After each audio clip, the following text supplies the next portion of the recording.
Needles. Needles can vary a lot. The thing that depicts a needle is the size and shape of the eye of the needle, the length of the shaft of the needle, and most importantly, the point of the needle. This needle I'm looking at here is a chenille 18. It's a very big needle. It's got a large eye and it's got a sharp point.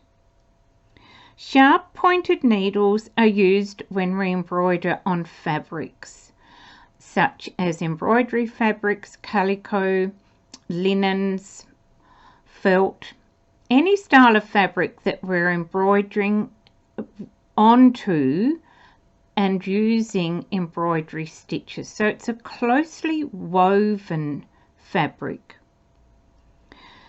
The other style of needle that we have is a tapestry needle.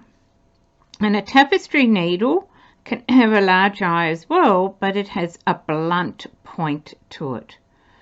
And tapestry needles are used on tapestry canvas when we work needlepoint, and on even weave linens and aiders. The blunt point means that the needle will feed easily through the canvas or fabric that we're working on. One of the main questions I get is, how do we know what size the needle is?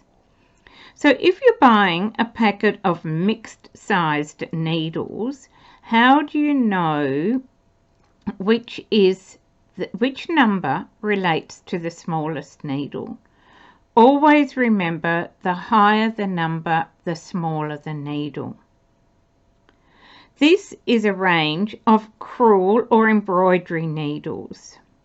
There's this funny word we have in embroidery called crewel, which is a traditional form of embroidery. It is spelt C-R-E-W-E-L.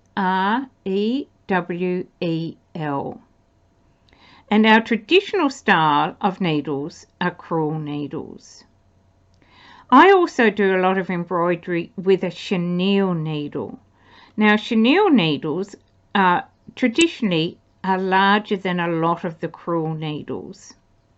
So a chenille needle can have quite a big eye and it has a sharp point.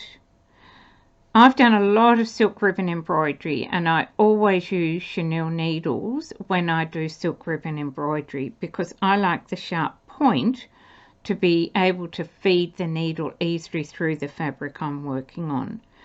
And I need a large eye so that it will take the silk ribbon and not squash it up. What size needle do you work with? You always work with the needle that you find the easiest to thread. You always work with the needle that you find the easiest to thread, especially when you're starting on this journey of embroidery and needlepoint. Down the track, you may find that you get more comfortable threading a needle, so you can go down to a smaller needle.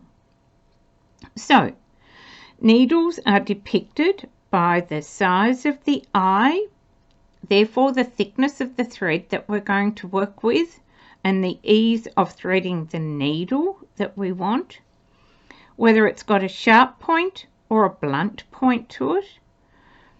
The higher the number, the smaller the needle. The higher the number, the smaller the needle. So this set of crewel needles or embroidery needles are probably about 5 to 9. So the 5s are the big ones up here, and the 9 or 10s, it may have been a 9 or a 10, they are the little ones. If you're just going into a shop and buying needles, I strongly recommend you get a packet of mixed sizes, because then you can choose which size needle you find the easiest to thread. Enjoy!